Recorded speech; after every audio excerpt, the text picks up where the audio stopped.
وننزل من القرآن ما هو شفاء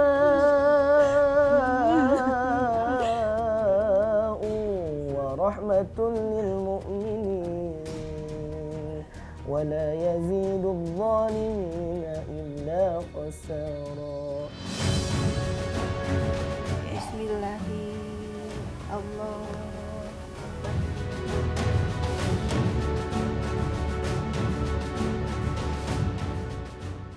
وننزل من القرآن ما هو شفاء ورحمة للمؤمنين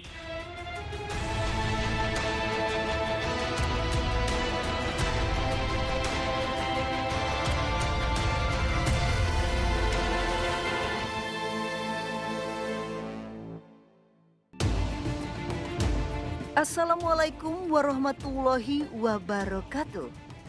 Pemirsa Ruqyah yang dimuliakan Allah Subhanahu wa Ta'ala. Gangguan makhluk tak kasat mata begitu dekat dengan manusia. Apalagi saat manusia sedang lemah imannya. Ketika celah ini terbuka, dipastikan ketidaknyamanan hidup begitu kentara. Seperti yang dirasakan oleh Siti Hapsari. Ibu Siti Hapsari bisa berbagi kisah atau pengalaman-pengalaman Ibu di seputaran gangguan gaib. Seperti apa, Bu? Yang saya rasakan, saya suka mimpi buruk. Ya. Pernah dikirimin ulat bulu yang warnanya hitam banyak banget. Terus yang seringnya sekali mimpi hamil sama melahirkan. Ya, Ustadz Haji Imam, tindakan selanjutnya yang tepat apa yang harus kita lakukan? Kalau dari pengakuan ibu tadi, kemungkinan ibu terganggu lewat jin yang terwariskan dari leluhur. Karena ada ciri khusus, yaitu suka mimpi hamil atau melahirkan. Dan kalau sakit suka berkaitan dengan anak. Nah, itu yang pertama, ada gangguan jin-jin nasab, jin-jin yang terwariskan. Lalu yang kedua, kemungkinan juga ada jin-jin yang mencintai ibu. Ya, sehingga maaf mungkin perut ke bawah sering sakit ya. Nanti kita coba telusuri dan kita akan minta kepada Allah untuk menetralkannya, insya Allah. Ada tempat lain? Di belakang itu Pak Ustadz ada ulat. Pertamanya saya nemuin ulat bulu hitam itu. Kok nemu lagi. Akhirnya saya coba-coba sama saya gali gitu, ternyata keluar banyak. Penelusuran kembali kita lanjutkan. Kali ini kami dibawa ke pekarangan belakang rumahnya. Dulu saya pernah nemuin di sekitaran sini ya Bu ya. Di sini waktu masih ada bebatuan gitu. Saya congkel gitu sama saya. Keluar ulat bulu. Terus sama suami saya disiram, dibakar, nggak ada bekasnya. Terus saya lari lagi ke sini.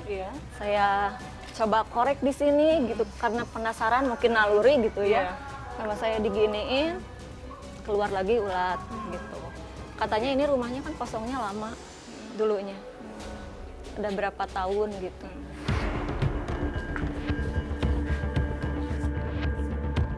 Tahapan selanjutnya ialah Ustadz Aziman meminta air secukupnya.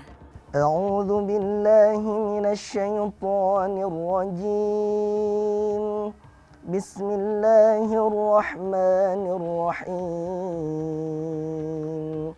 لو أنزلنا هذا القرآن على جبل لرأيته خاشعا متصدعا من خشية الله وتلك الأمثال نضربها للناس لعلهم يتفكرون.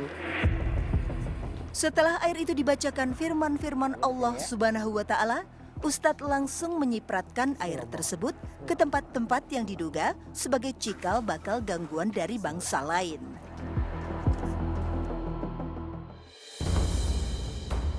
Langkah berikutnya yang harus Siti lalui adalah diruqyah bersama suaminya, Aib Syafruddin, juga anak-anak tercintanya. Sekarang kita akan coba diagnosa, apakah hanya di ibu gangguannya atau memang justru berkaitan dengan yang lainnya. Allahu Akbar, Allahu Akbar. Tiba-tiba ibu rumah tangga ini mendadak sedih. Di depan kami, Siti masih saja tersandera oleh jin. Ustadz Aziman terus berusaha membuatnya jera.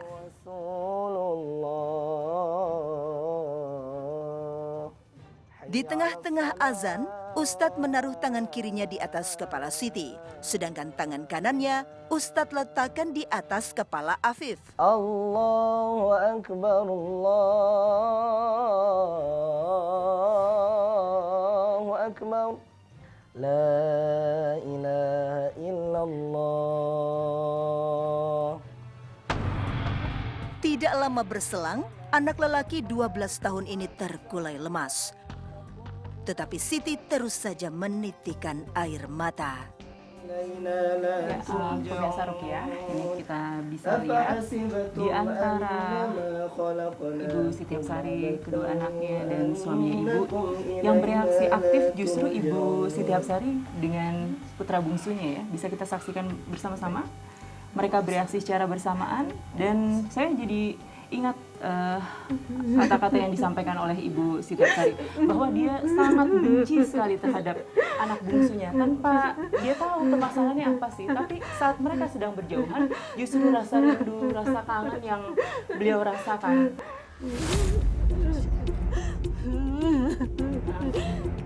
Setelah tubuh mereka berada berdekatan, Ustadz menempelkan tangan ibu dan anak ini. Di sini kemungkinan juga ada penyakit ain yang terlahirkan ya atau terlontar dari ibu ke anaknya. Maka kita harus waspadai penyakit ain itu karena Rasulullah SAW bersabda, al-ainu haqqun. Law kana syai'un sabaqal qadar sabaqathul ain. Yang maknanya penyakit ain atau pandangan mata jahat, kedengkian, hasad dan hasud itu adalah penyakit yang amat sangat berbahaya dan itu penyakit yang hak yang mana bisa melebihi cepatnya takdir. Ya, subhanallah. Maka apabila kita ada rasa dongkol, hasad, hasud, dengki, upayakan kita meredamnya. Buang jauh-jauh, maafkan, doakan yang terbaik. Nah, di sini Mbak Indah bisa lihat urat-urat di tutupan matanya ya. Tidak seperti biasanya ya. Subhanallah. Nah, ini kemungkinan ada penyakit ain di sini. Kita bisa lihat di sini ya. Di sekitaran mata sampai kening ya Pak Ustadz ya. Semuanya menonjol. Dan ini biasanya ditunggangi oleh setan. Ya, wallahu alam. Rasulullah sallallahu alaihi wasallam bersabda, sesungguhnya jin-jin zalim, setan-setan yang masuk ke tubuh manusia, mereka berlarian di majrad dam. Nah, di sini ini adalah majrad dam atau urat-urat yang mana mengalirkan darah atau tempat darah mengalir di situ. Subhanallah. Ibu ikuti saya, Bu. Jaga kesadaran, Bu. Ya Allah. Melihat banyak perubahan yang terjadi pada Siti selama didoakan, Ustadz meminta perempuan ini untuk berikrar. Ya Allah. Hamba bertobat dari rasa marah yang selalu muncul ketika melihat anak bungsu hamba. Bismillahirrahmanirrahim. Wa nunazzilu minal Qur'ani ma huwa shifaa'un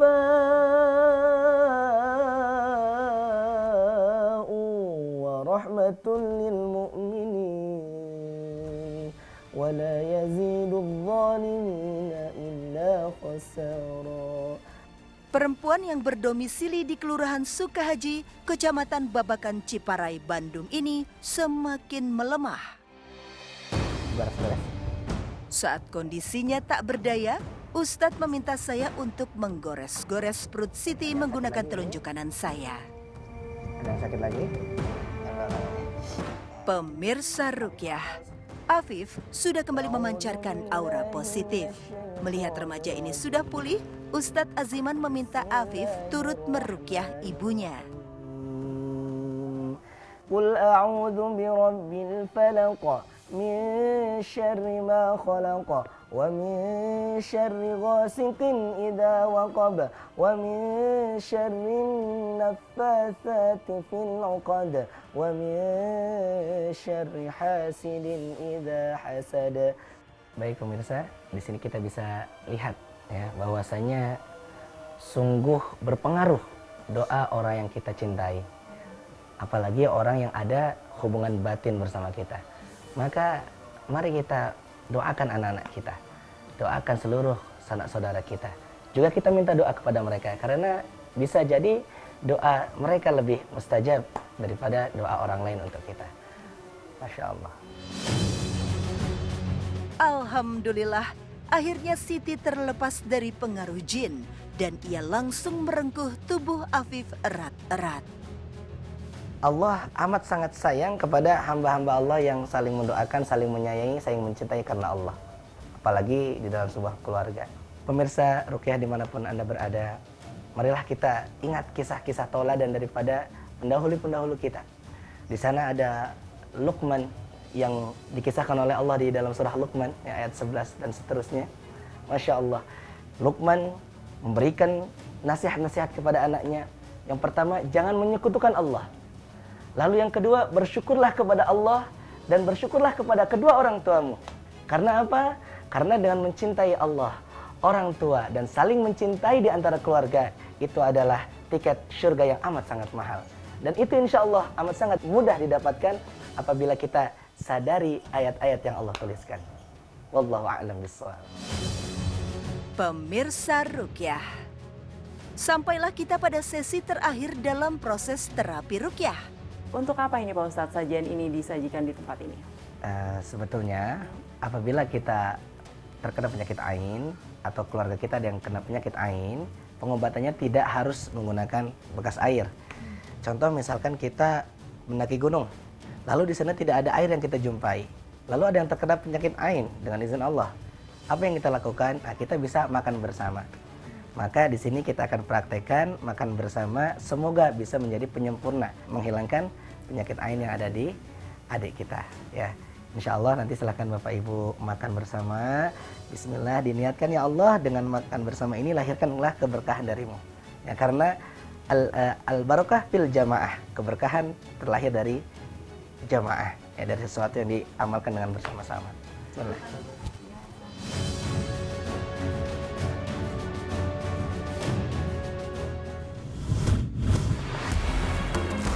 Pemirsa Ruqyah, pasien berikutnya yang mengalami gangguan karena ulah jin adalah Asep Heri Hasanuddin. Sekitar tahun 2012, saya itu pergi diutus oleh kantor untuk bekerja di Malaysia. Kemudian saya bertemu dengan seseorang di sana. Akhirnya kami menjalin hubungan di sana. Akan tetapi kemudian saya pulang ke rumah. Nah, ada rencana untuk menikah. Tapi akhirnya rencana untuk menikah saya undur terlebih dahulu, tapi dia tidak terima. Akhirnya setelah itu saya diputuskan oleh dia.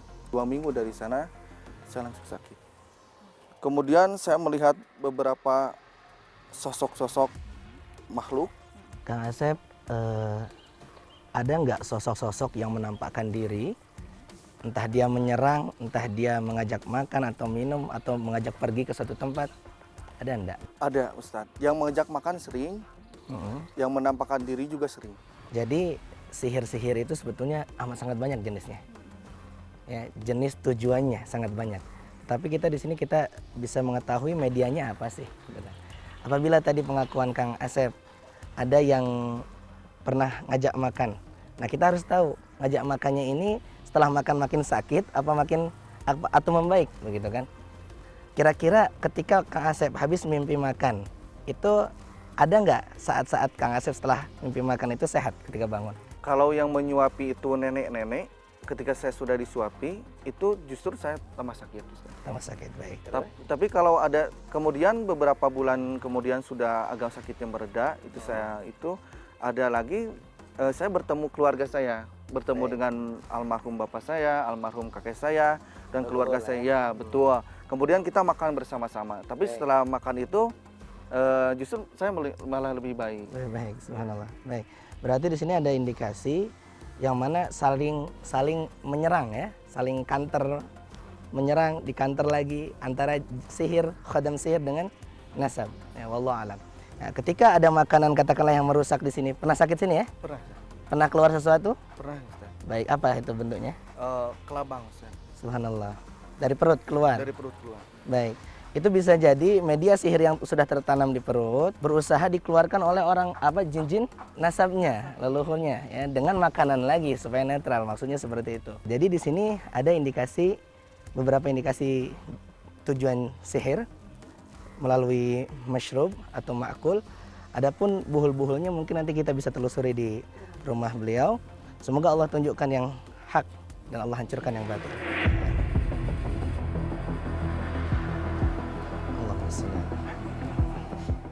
Anak bungsu dari 4 bersaudara ini menyampaikan juga bahwa tempat tinggalnya juga dijadikan oleh jin sebagai sarang mereka. Baik, sekarang Kang Asep belajar dulu ruqyah mandiri ya. Baik. A'udzu billahi minasyaitonir rajim. Bismillah. Pengobatan cara Nabi pun dimulai. Qul huwallahu ahad. Allahus samad. Pertama, Asep diminta untuk meruqyah dirinya sendiri. Surat yang dibaca ialah Al-Ikhlas, Al-Falaq, dan An-Nas. Semua surat dibaca sebanyak 3 kali. Qul a'udzu birabbin nas, malikin nas, ilahin nas, min syarril waswasil khannas, alladzi yuwaswisu fi sudurin nas, minal jinnati wan nas. 3 kali. Usap sampai hangat. Usapkan ke seluruh tubuh, mulai kepala, lalu badan bagian depan, badan bagian belakang, sampai kaki. Bismillah. Yang tegas ya, diusapnya ya.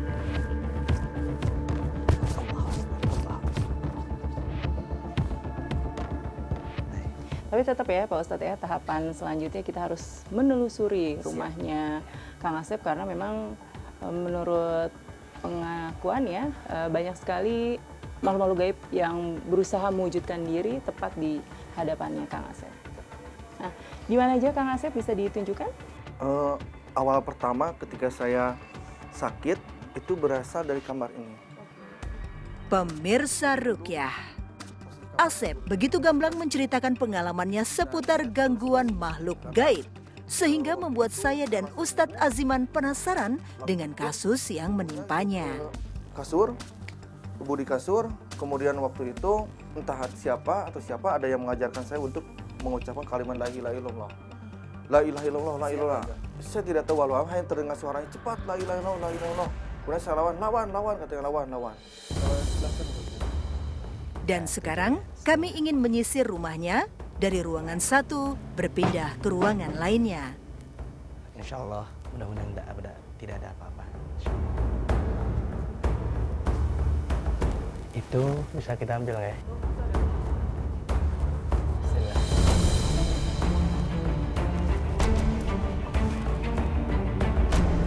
Mudah-mudahan bukan aneh-aneh. Baik, tadi kita beberapa ruangan kita kelilingi, kita dapat kertas-kertas termasuk yang ditempelkan seperti ini. Adapun jika ini betul memang tamimah atau jimat yang ditempelkan atau digantungkan, maka segera cabut. La yadur wa la yanfa, tidak memberikan mudarat kalau dicabut, tidak juga memberi manfaat kalau ditempel, ya. A'udzu billahi minasyaitonir rajim. Bismillahirrahmanirrahim.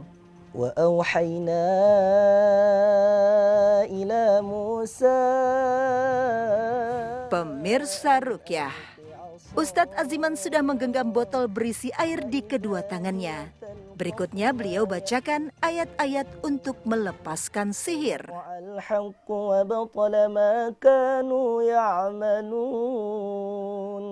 فوقع الحق وبطل ما كانوا يعملون فوقع الحق وبطل ما كانوا يعملون فغلبوا هنالك وانقلبوا صاغرين فغلبوا هنالك وانقلبوا صاغرين فغلبوا Ustadz masih fokus mengumandangkan firman-firman Allah Subhanahu wa Ta'ala, sementara Asep kembali bertingkah aneh. السحرة ساجدين قالوا آمنا برب العالمين رب موسى وهارون. Bismillah, hirup dulu kan.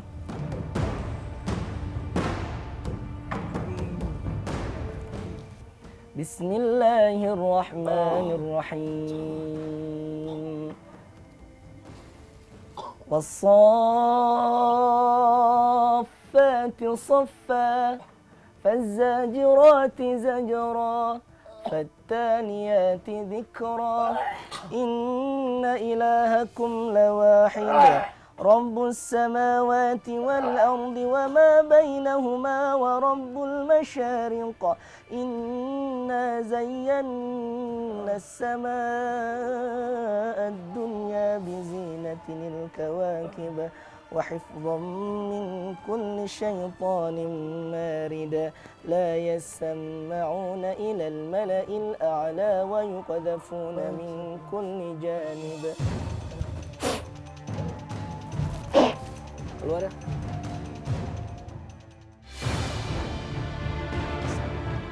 Pemirsa Rukyah, kini saatnya Ustadz membuat ramuan herbal untuk ibu dan anak ini.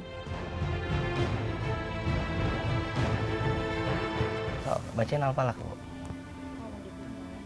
Sambil minta ke Allah, ya Allah sembuhkan anak hamba. Tahapan selanjutnya ialah Elis ikut untuk merukyah anak kesayangannya ini.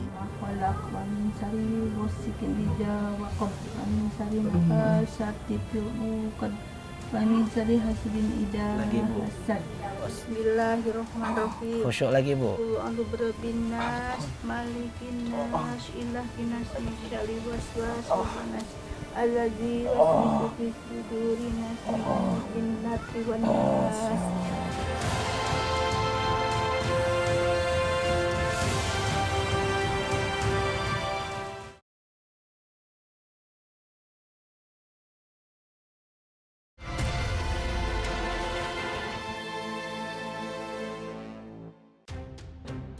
Ibu sapu sampai ke ujung jari kaki. Seperti ada kotoran atau lumpur yang Ibu bersihkan ya. Bismillah, Allahu Akbar. Allah. Oke, lagi.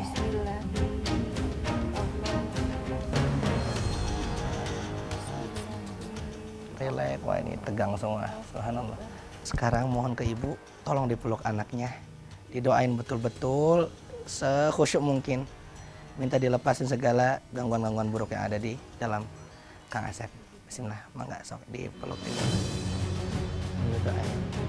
Semakin lama, kondisi Asep semakin membaik.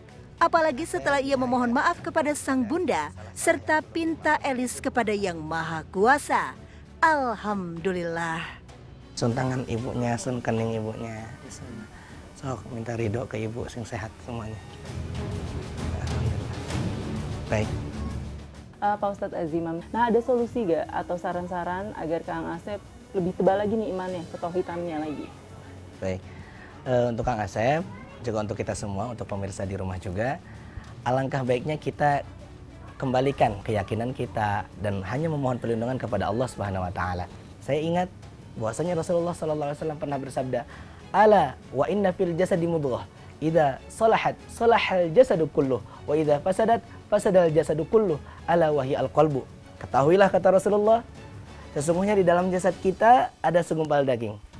Idza salahat, kalau segumpal daging itu sehat, maka sehat seluruh tubuh. Kalau sakit, sakit seluruh tubuh. Ala, ketahuilah, kata Rasulullah, hiya al-qalbu, itu adalah qalbu kita. Maka mari kita bersihkan qalbu kita dari segala kesyirikan, juga sifat-sifat yang tidak diridhai oleh Allah. Wallahu a'lam bissawab. Wassalamualaikum warahmatullahi wabarakatuh.